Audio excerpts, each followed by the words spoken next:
Okay, guys. Like normally we would do like a little bit of intro here where we talk to each other a little bit more. I do want to know more about that controller. I want to see it more, but we're gonna have to jump right into this because we're limited on time. Dean's gonna get out of here in about 45 minutes, so we should jump into the first thing that I want to talk about. And this is going to be part of our GamesBeat Rewind feature. And this first topic is 2016 was the year of blank.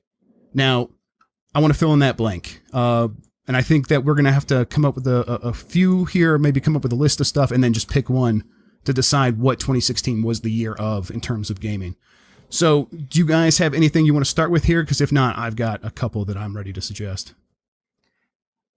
It's odd because I feel like we probably had these before, but it seemed like it was the year of first-person shooters again, right? Like so many of the good games, even games that you weren't expecting, like Doom, or out of nowhere, Blizzard makes the best team-based shooter ever, and then Titanfall 2, really good, best third-person shooters in there too, right? Yeah. Well, Uncharted for sure.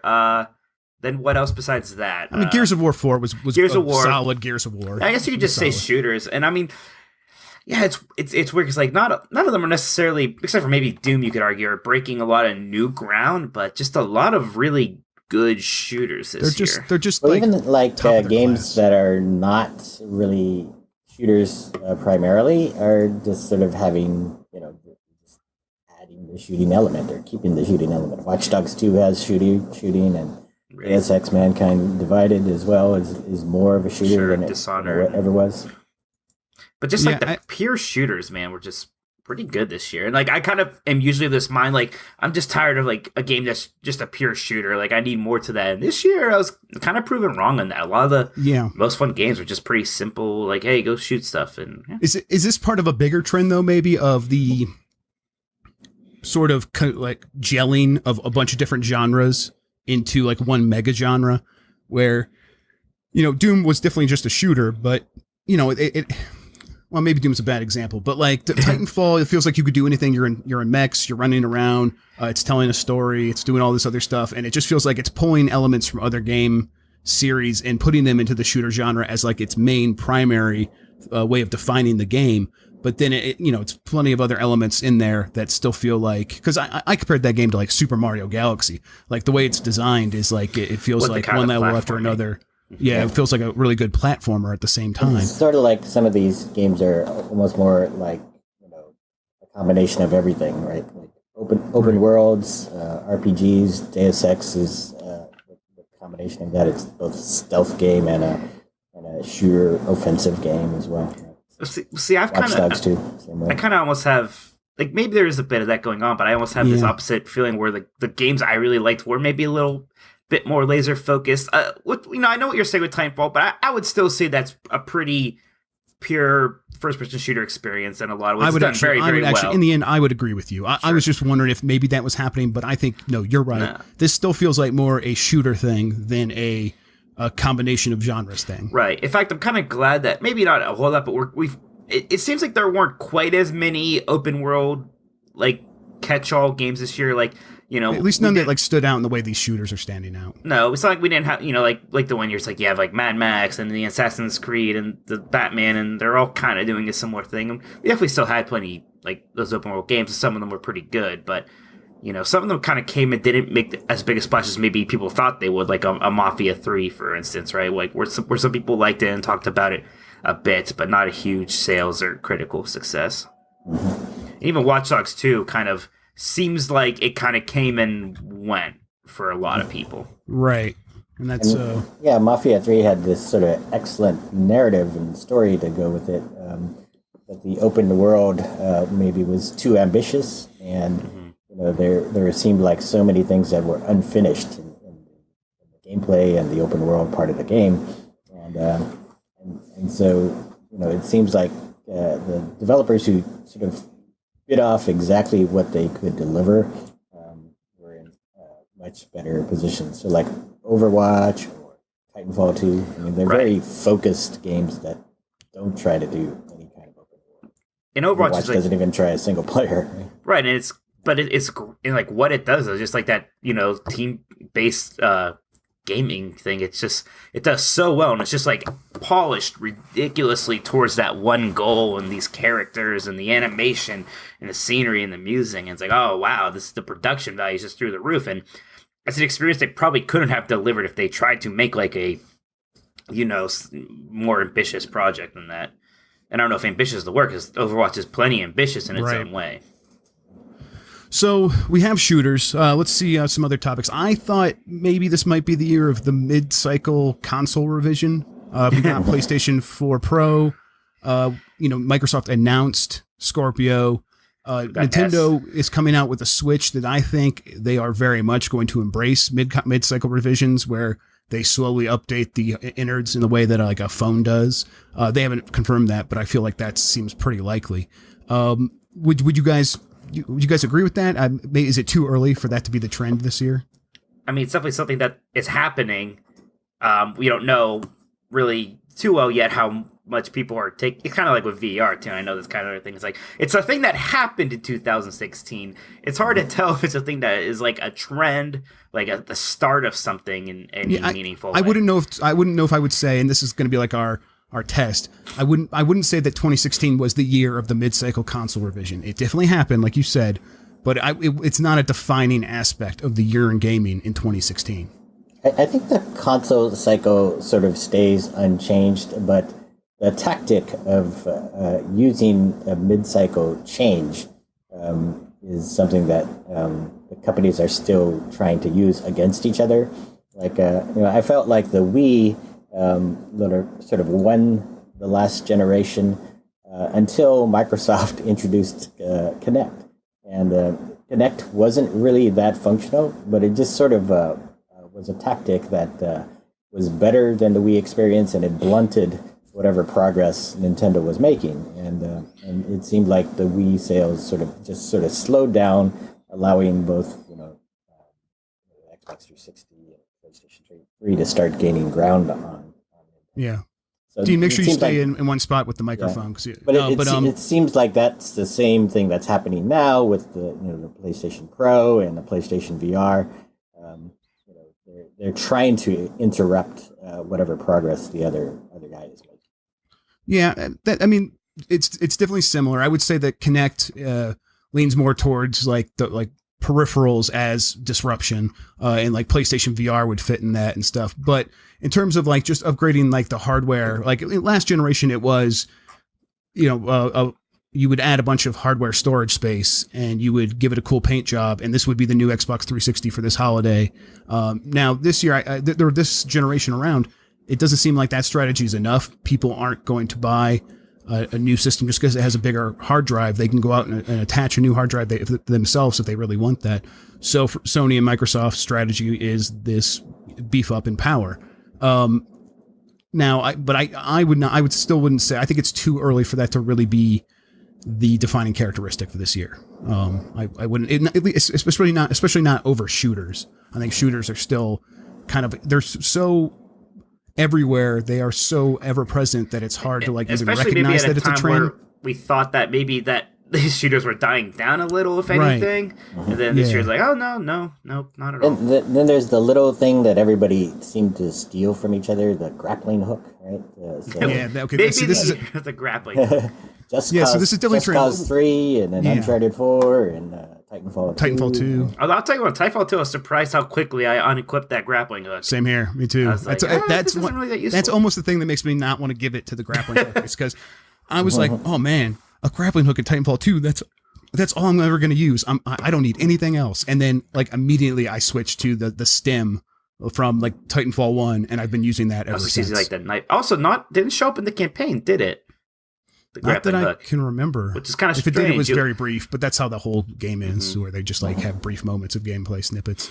The grappling hook was definitely one that I thought would be the trend this year, especially coming out of E3. Like it was like, oh man, all these games have the grappling hook, and that's cool. Grappling hooks are awesome. But I at the end, I was just like, it's not the way that the bow and arrow felt that year that Tomb Raider came out and all those other games came out with it. Uh-huh. Can it just still be the year of Luigi? Yeah, you're right. It should, You know, in our hearts, it is always the year of Luigi. right? That was a great year. Do we want to talk at all about virtual reality? Is this the year of virtual reality? No. Or is it still too early in the same way that's too early for mid-cycle console revisions? Maybe It's a little early, less but, early. You know, it's just it's creeping forward and making good progress that way. Like I put Dead and Buried as one of my sort of alternate best games of the year, and I'll have a couple of VR games on my top 10. A couple. I've played even more VR than you have, Dean. So that makes sense.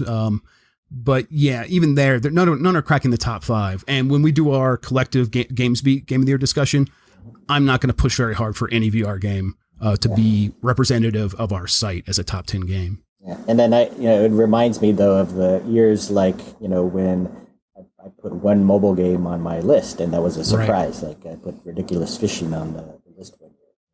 Yeah, but the difference here is that the mobile was so pervasive. It was everyone could get a free, was downloading free mobile games and things like that. And that wasn't.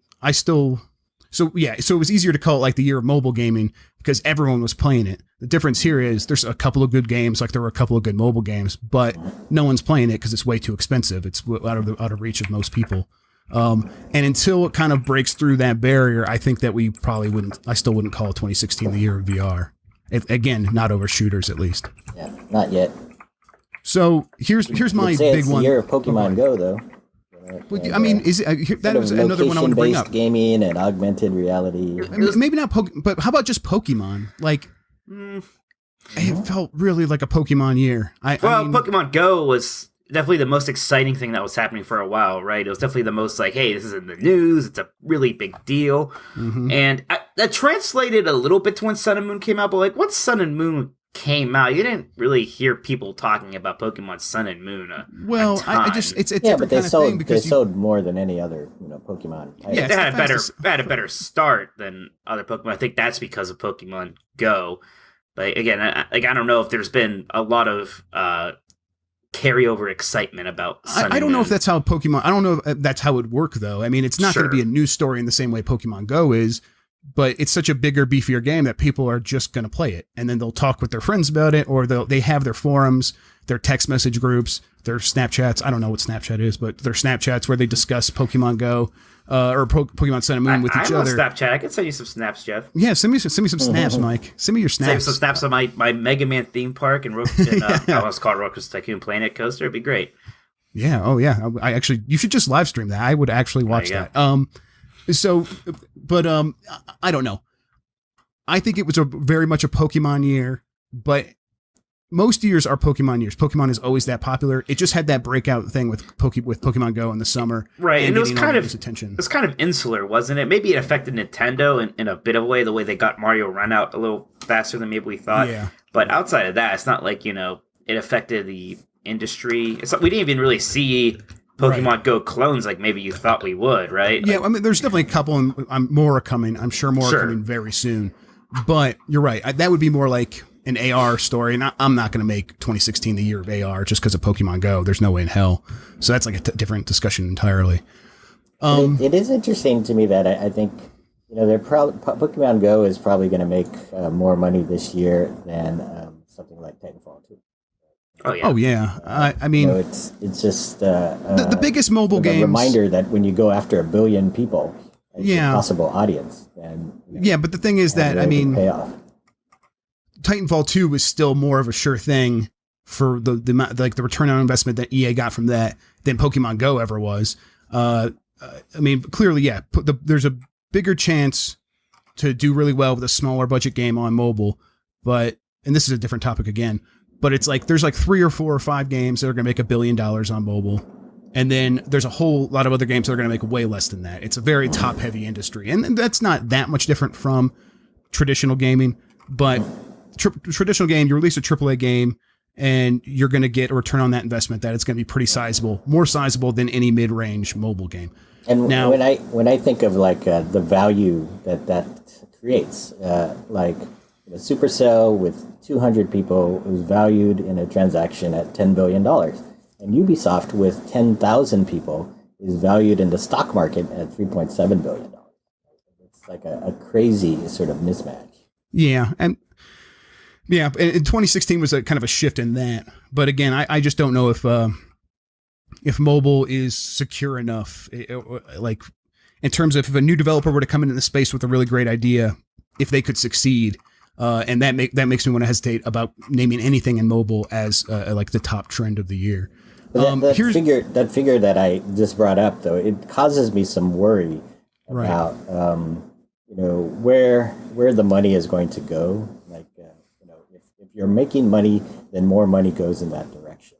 And if it seems like it's easier, to make money this is a concern with Nintendo for sure. I think as someone who's a fan of Nintendo games, if they start seeing that they could spend $100,000 developing mobile games and they're going to get 20x the return on that in a couple of months, 20x might be conservative considering what they can do with mobile.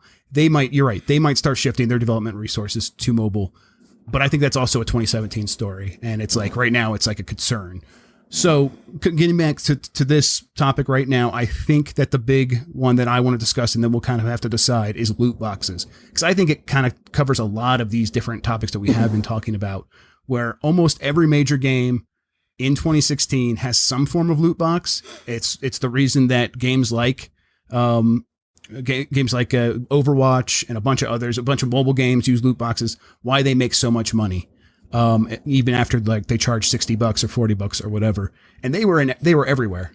I kind of feel like this is the year that developers decided, we haven't raised the price of a game in 10 years since 2005 or whenever the Xbox 360 came out. That went from $50 to $60. We have got to start, stealthily raising the price of games by increasing the average revenue we make per player. And after struggling with DLC for years and putting a ton of resources into that for not a great return, here's this method that people are eating up. It's loot boxes with cosmetic items or, game crucial items. It doesn't matter. People are spending money, and some people are spending a ton of money on these things to really fund development, for years and years. Like, we probably won't get an Overwatch 2 because instead they'll have loot boxes. Loot boxes. I think like there is like a kind of like almost like a reaction that has happened here, and the $60 AAA game makers are looking at the mobile games with their whales, and the people who just spend like $1 million or so on being number one, or just whatever they can get. Special, and that's you're not they buy, right? You're not like using a crazy number. There are people who spend $1 million or $2 million, like individuals who spend that much on a single video game on mobile. Yeah, like we had that has happened. One of those guys, right? That's right. Yeah, and but I guess when the AAA companies look at that and they say, "Oh, we have whales as well, but we've only been charging them $60." And, right. Like, why don't we just come up with these things that maybe 1% of our audience is going to buy, but they're also going to pay a lot of money for these extras. And so, the deluxe editions, or unlocking a game 30 days early. Right. That was the thing we saw. These things are sort of ways that the game companies, the AAA game companies, are figuring out how to learn from another segment of games that's very successful. I think loot boxes were sort of one of the ways that they figured out. This is how we reward our high rollers. Yeah. Mike, you have any thoughts on it? I guess, me personally, I haven't, I mostly deal with it in Overwatch, which I play a lot. And it's actually a system I like a lot, in at least the way they handle it, right? Where it's just all cosmetic. You do earn some of them just by playing the game, not very often. Right. And often enough. They even made it more often in our recent update. Right. And yeah, it's definitely smart. I definitely kind of like it compared to what it was like 10 years ago, right? When what we always got were these map packs, and we were buying we were just buying the new content when it came out, and it was just kind of annoying. Whereas now, with Overwatch and almost all these games now, the maps just kind of are released, right? And then they kind of are funding that with these loot boxes, and they have these very smart kind of holiday events, like the one going on in Overwatch right now, where not only is it like encouraging people to just play the game and earn loot boxes in the game, right? But I might spend money. Right. I've already spent money. I will spend money. I'm going to, yeah. Like, especially if I don't get a couple of those skins, I'm going to spend money. And it's interesting because if I have never ever paid any money on any of that, my gameplay experience would be exactly the same. Right. I would just be wearing a different outfit. And for some reason, I put value in that. And it's fine. And I'm not mad at anyone about it. It's like, hey, that's kind of neat. I think it's $10, whatever. What you're describing is, I think they figured it out. I think we've crossed the Rubicon. Before, had they tried this 3 or 4 years ago, even with just cosmetics, I think a lot of people might have been more upset than we are. I think the consumers are ready, and developers have figured out the right business model for both on free-to-play on mobile, free-to-play on console and PC, and premium price games, where they see that there's an audience of people that want to spend way more money than previously they had the power to. Like Dean was saying, like they have whales, but they were only charging them $60. And the answer right now is they cannot raise the price of games from $60 to $70 or $80. Consumers would flip out. Like, I mean, consumers are way too loud right now. They have way too much power on Reddit and on Twitter, Facebook. The comment sections for those things, if they were to try to do something like that, would be brutal, and it would be a mess, and they'd probably have to roll it back. So the way that they can get through this is by these creative monetization methods that enable those whales to really just spend thousands of dollars over time if they want to, because there's enough of those that they can subsidize the rest of us. Yeah, I think like Activision's a good example of that with Call of Duty Infinite Warfare, and then putting a whole brand new game into it with Modern Warfare Remastered. Yeah, Modern Warfare just got microtransactions, and I think that's the first time like a classic remaster, an HD upgrade or whatever it was, gets the monetization method, because they see that they need that in there if they're really going to justify putting this game out for their shareholders. They have like zombies, so it's like 3 games in one. Right. Yeah. Yeah, exactly, and that gives even more ways of monetizing. So I think loot boxes is the best example of this creative monetization, and I think it is the epitome of like what we would hold up for like how they are making more money from games. So to me, that's the trend. But maybe it is just like we could call it creative monetization, but I'd rather just say loot boxes is the trend. But I guess that brings me back to you guys. Is it loot boxes or shooters? What was the bigger trend in 2016? And I feel like loot boxes kind of encompasses shooters a little bit. Yeah, a little bit. And I mean, loot boxes is definitely a bit more of a new and unique thing to 2016, whereas shooters have been around before. It just happened to be a real good year for them. So yeah, Loot box sounds fun to me. I feel like story-based shooters are really sort of a big trend as well, where the investment that goes into the storytelling side of the game is now on the level of bringing in Hollywood screenwriters and Mafia 3. So much of the game's focus there was in the main story and all of the twists that happened. And I feel like if there's any extra investment that's going into shooters now, it's on this front, because they're using that to keep the gamer longer, to keep us all engrossed, and to have us just play it a lot more than games that are just missing some of this. I mean, Overwatch is more like an exception to this, but all the other shooters that came out this year just have some really phenomenal storytelling that puts them up on a level that's more interesting than movies. Yeah, and definitely. So I think what we would do here is, I'm pretty comfortable making loot boxes the trend of 2016. 2016 was the year of loot boxes, but when we write up the story, I want to have a runner-up, and I think it's going to be shooters with an emphasis, especially on... Let's just say it's the year of Mike Naughty, as all years are. Mike, it was going to be on my present to you. I was actually going to do that. I knew it. But you spoiled it now. Now I'm not going to get you anything.